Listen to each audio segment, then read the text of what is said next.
They told her to keep quiet. They told her, mind your business, don't make noise. That's how you stay safe. But she didn't listen. And because she didn't listen, her whole life turned upside down. Today, I'm going to tell you the story of Sarah Miller, a small-town waitress in Ohio, who dared to speak out against injustice, and what happened next will absolutely shock you. Sarah was the kind of person most people never noticed. She lived in a town where everybody knew everybody, where gossip spread faster than wildfire. She worked long hours at a diner off the highway, pouring coffee for truck drivers, listening to their stories, smiling politely when they slipped an extra dollar into her tip jar. Her dream wasn't big, she just wanted a simple life, save enough money to rent her own place, maybe go back to community college. Nothing fancy. But life has a way of dragging people into storms they never asked for.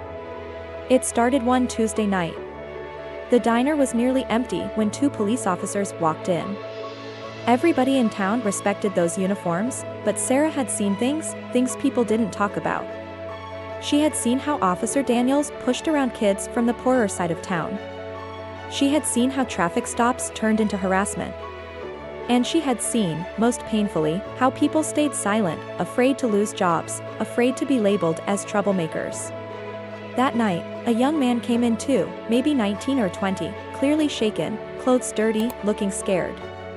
Sarah recognized him, Marcus, a quiet kid who used to come around the diner with his friends after basketball practice. The officers saw him too. What happened next still makes my stomach turn. They cornered Marcus, accusing him of breaking into a store nearby. No evidence. No proof. Just suspicion. Sarah froze behind the counter as the shouting grew louder. One officer slammed Marcus against the wall, his face pressed hard into the window. Customers looked away. One even stood up to leave, muttering, "Don't get involved." But Sarah couldn't. Something inside her snapped.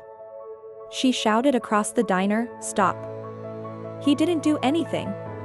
You can't treat him like that." The whole diner went silent. The officers turned slowly, glaring at her. And in that moment, Sarah realized she had crossed a line that most people never dared to cross. She told them she'd seen Marcus in the diner the whole time. She told them if they took him without evidence, she'd testify against them. The tension was unbearable.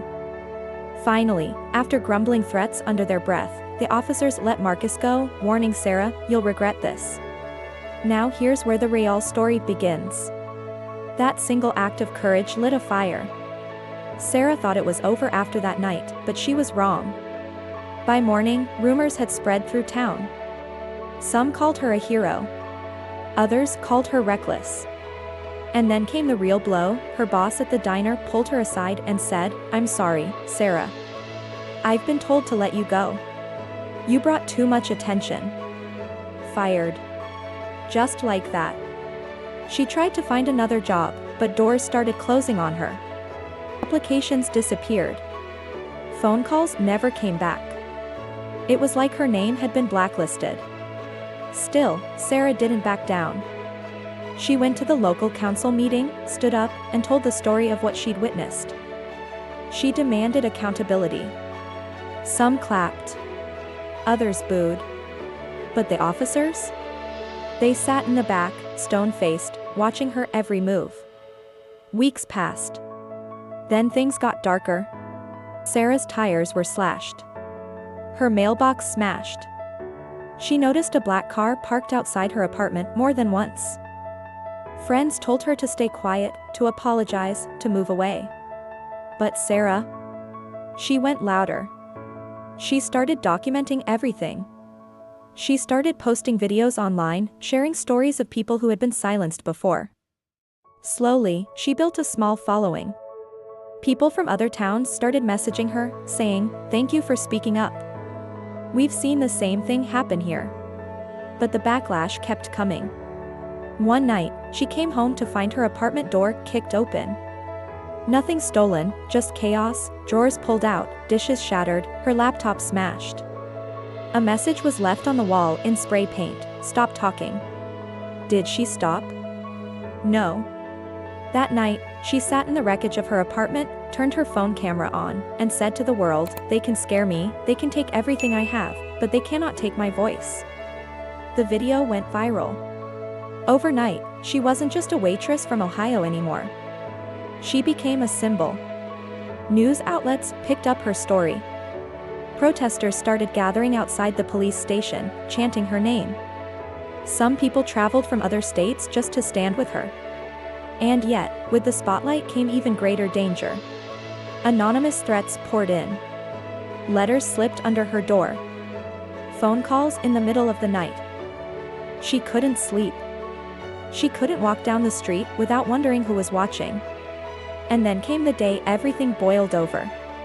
During a town rally, as Sarah was speaking to the crowd about justice, a fight broke out. Someone threw a bottle. Chaos erupted. People scattered. And right in the middle of it, Sarah disappeared.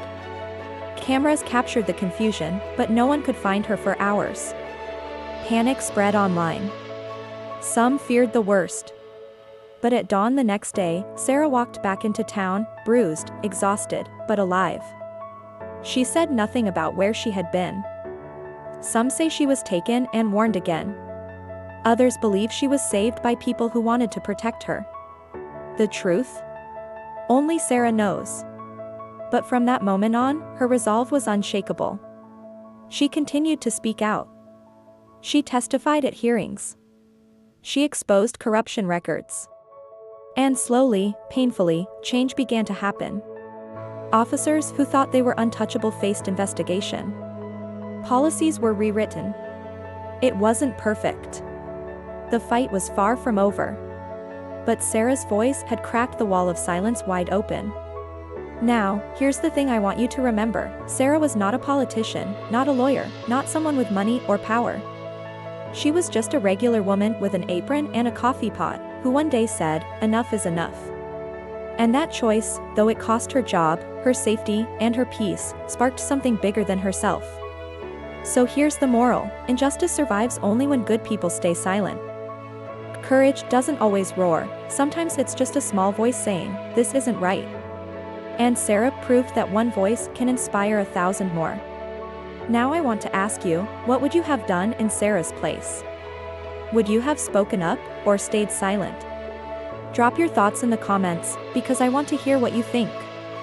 And if this story moved you, don't just sit back, like this video, share it with someone who needs to hear it, and remember, your voice matters more than you think.